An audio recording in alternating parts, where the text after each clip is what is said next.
दृष्टि IAS class notes for UPSC polity. इसमें हम लोग राष्ट्रपति उपराष्ट्रपति पढ़ रहे थे, जिसमें आर्टिकल 66 तक हमने देखा था लास्ट लेक्चर में। यहाँ पे आर्टिकल 67 देखेंगे। आर्टिकल जो 67 है वो कार्यकाल, इस्तीफा और हटाने की बात करता है। इसका जो कार्यकाल होगा वो 5 वर्ष का होगा। इस्तीफा राष्ट्रपति को दिया जाएगा और हटाने का जो प्रोसेस है वो सबसे पहले संकल्प राज्यसभा में रखा जाता है। उपराष्ट्रपति को हटाने के लिए प्रभावी बहुमत से पास होना चाहिए। उसके बाद ये लोकसभा में साधारण बहुमत से पास होना चाहिए। ठीक है, जब ये प्रभावी बहुमत से पास होगा तो प्रभावी बहुमत का तात्पर्य है तत्कालीन जो सदस्य हैं उनका बहुमत। ठीक है, और ये जो प्रोसेस चलेगा इससे 14 दिन पहले ही जो उपराष्ट्रपति है उनको सूचना दे दी जाएगी कि आपके खिलाफ जो है ऐसा किया जा रहा है। ठीक है, अब है आर्टिकल 68 जो रिक्ति की बात करता है। रिक्ति में कहा गया है दो चीज़। पहले तो 5 वर्ष से पहले चुनाव हो जाना चाहिए। ठीक है, और दूसरा रिक्ति में कहा गया आकस्मिक अगर रिक्ति होती है तो यथाशीघ्र उपराष्ट्रपति का चुनाव हो जाना चाहिए।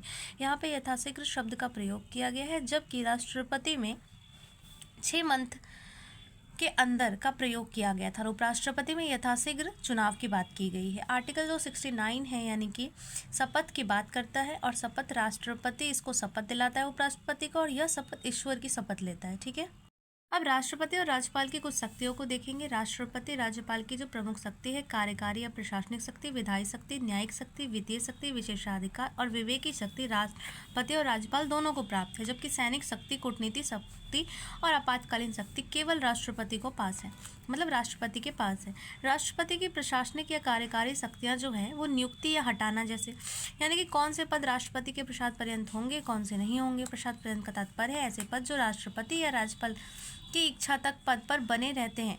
ऐसे पदों को क्या किया जाता है, समय से पहले हटाया जा सकता है, लेकिन यदि संविधान या कानून के द्वारा इन पदों को सुरक्षा दी जाती है तो ऐसे पद प्रसाद पर्यंत नहीं माने जाते हैं।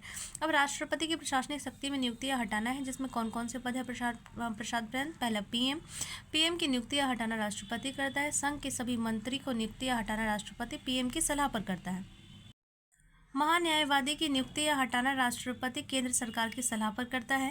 राज्यपाल की नियुक्ति या हटाना भी राष्ट्रपति केंद्र सरकार की सलाह पर करता है। यूटीज़ के प्रशासक देखें अगर तो जैसे दिल्ली, पुडुचेरी, जम्मू कश्मीर, लद्दाख और अंडमान निकोबार में से क्या कहा जाता है, इसे उपराज्याध्यक्ष कहा जाता है। दादर नागर हवेली, दमन द्वीप, लक्षद्वीप में से प्रशासक कहा जाता है, और मुख्य आयुक्त में चंडीगढ़ में इसको मुख्य आयुक्त कहा जाता है। इन सभी की नियुक्ति या हटाना राष्ट्रपति ही करता है केंद्र सरकार की सलाह पर। छठा है दिल्ली के सीएम की नियुक्ति या हटाना राष्ट्रपति के द्वारा होती है। अन्य मंत्री की नियुक्ति या हटाना राष्ट्रपति सीएम की सलाह पर करते हैं। यह केवल दिल्ली के लिए है। इसके बाद है ऐसे पद जो राष्ट्रपति के पश्चात पर्यंत नहीं है, वो कौन से हैं। कैग राष्ट्रपति के पश्चात पर्यंत पद नहीं है। ठीक है, मुख्य निर्वाचक आयुक्त भी नहीं है। सुप्रीम कोर्ट, हाई कोर्ट के सभी जज इसके पश्चात पर्यंत नहीं है, क्योंकि इनकी नियुक्ति राष्ट्रपति के द्वारा होती है, लेकिन जो हटाता है इसको राष्ट्रपति, वो संसद की सलाह पर हटाता है। संघ लोक सेवा आयोग, राष्ट्रीय मानवाधिकार, केंद्र सूचना आयोग और लोकपाल, इसके अध्यक्ष और सदस्य जो उनकी नियुक्ति भी राष्ट्रपति करता है और हटाता है राष्ट्रपति है, लेकिन सुप्रीम कोर्ट की सलाह पर, इसलिए यह भी पश्चात पर्यंत नहीं है। अब एक प्रश्न है, संवैधानिक नैतिकता की अवधारणा का संक्षेप में समझाएं तथा समकालीन भारत में संवैधानिक संस्थाओं के कार्यों के मार्गदर्शन के लिए इसकी प्रासंगिकता पर चर्चा करें। ये जो प्रश्न है इस प्रश्न को लिखना है, क्योंकि ये पीछे से दिया हुआ प्रश्न है, पीछे के टॉपिक से। राज्यपाल के प्रसाद पर्यंत पद कौन से होते हैं। अब राज्यपाल की बात है तो सीएम होता है, जिसकी नियुक्ति हटाना राज्यपाल करता है। राज्य के सभी मंत्री, इनकी भी नियुक्ति और हटाना राज्यपाल करता है सीएम की सलाह पर। सीएम की ही पूर्व विवेकी शक्ति होती है यहाँ पे। महाधिवक्ता की नियुक्ति हटाना राज्यपाल राज्य सरकार की सलाह पर करता है। राज्य के सिविल सेवक की नियुक्ति और हटाना राज्यपाल ही करता है। सरकार राज्य सरकार की सलाह पर करता है। प्रसाद पर्यंत पद कौन से नहीं है राज्यपाल के, तो राज्य लोक सेवा आयोग, ठीक है, राज्य मानवाधिकार आयोग, इसके अध्यक्ष और सदस्य की नियुक्ति तो राज्यपाल करता है, लेकिन जब ये हटाने की बात आती है तो राष्ट्रपति सुप्रीम कोर्ट की सलाह पर इसको हटाता है। राज्य सूचना आयोग, अध्यक्ष और सदस्य नियुक्त करता है राज्यपाल, हटाता है राज्यपाल, सुप्रीम कोर्ट की सलाह पर है। उसके बाद राज्य निर्वाचन आयोग, इसके अध्यक्ष की नियुक्ति जो है वो राज्यपाल करता है, लेकिन हटाने की जब ये बात आती है तो संसद की सलाह से लेनी पड़ती है, बाध्यकारी हो जाती है। जिला जज की नियुक्ति राज्यपाल हाई कोर्ट की सलाह पर करता है और हटाता है राज्यपाल हाई कोर्ट की ही सलाह पर है। जिला कोर्ट के अन्य जज की नियुक्ति राज्यपाल जो है वो राज्य लोक सेवा के द्वारा करता है, ठीक है, आयोग के द्वारा, और हाई कोर्ट की सलाह पर करता है, और हटाता है हाई कोर्ट की सलाह पर। प्रसाद प्रेम सब थे। अब है, हम लोग पढ़ चुके थे कि राष्ट्रपति की शक्ति में हम लोग प्रशासनिक शक्ति देख चुके थे। अब दूसरा जो था वो विधायी शक्ति था, जिसको पढ़ेंगे। विधायी शक्ति राष्ट्रपति या राज्यपाल दोनों की देखेंगे। सबसे पहले तो है कि पहला है सदनों में मनोनीत सदस्य, ठीक है। राष्ट्रपति और राज्यपाल दोनों के लिए ये शक्ति है विधायी शक्ति में। राष्ट्रपति लोकसभा में आंग्ल भारतीय के 2 सदस्य और राज्यसभा में 12 सदस्य मनोनीत कर सकता था, जो आंग्ल भारतीय वाला अब नहीं रहा है, ठीक है, क्योंकि इसको हटा दिया गया। 104वें संविधान संशोधन में इन 2 की व्यवस्था की ही नहीं गई आरक्षण की। तो यहाँ पे जो है ये आंग्ल भारतीय की परिभाषा 366 आर्टिकल से संबंधित है, उसमें दिया गया है। अब ये पद हालांकि है नहीं, लेकिन संविधान में इसका वर्णन था। और राज्यसभा में 12 सदस्य जो है मनोनीत किए जा सकते हैं।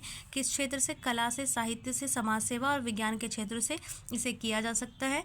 तो ये राष्ट्रपति की विधायी शक्ति के अंतर्गत आता है। अब राज्यपाल का देखें तो वो क्या कर सकता है, जैसे लोकसभा और विधानमंडल में देखिए, विधान परिषद विधानमंडल में क्या करेगा, वो यहाँ पे क्या कर सकता है, आंग्ल भारतीय तो अब नहीं है, यहाँ पे राज्यपाल क्या कर सकता है, 1/6 सदस्य मनोनीत कर सकता है। सामाजिक, कला, साहित्य, विज्ञान और सहकारिता के क्षेत्र में सेम ऐसा ही हो गया। दूसरा है संस्थाओं की वार्षिक रिपोर्ट।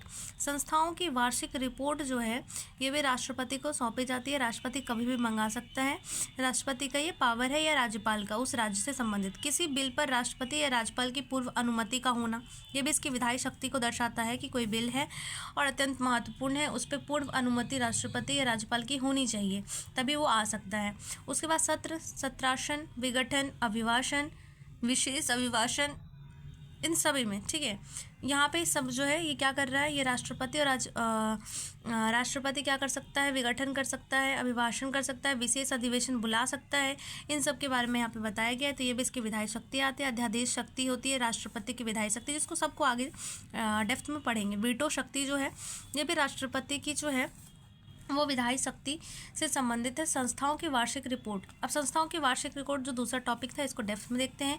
केंद्रीय संस्था जैसे वित्त आयोग, ठीक है, आर्टिकल 280, संघ लोक सेवा आयोग आर्टिकल 315, अंतर्राज्यीय परिषद आर्टिकल 263, भाषा या अल्पसंख्यक आयोग आर्टिकल 350 का बी, सुप्रीम कोर्ट SC आयोग 338, ST आयोग 338A, OBC आयोग 338B, चुनाव आयोग 324 और कैग 148।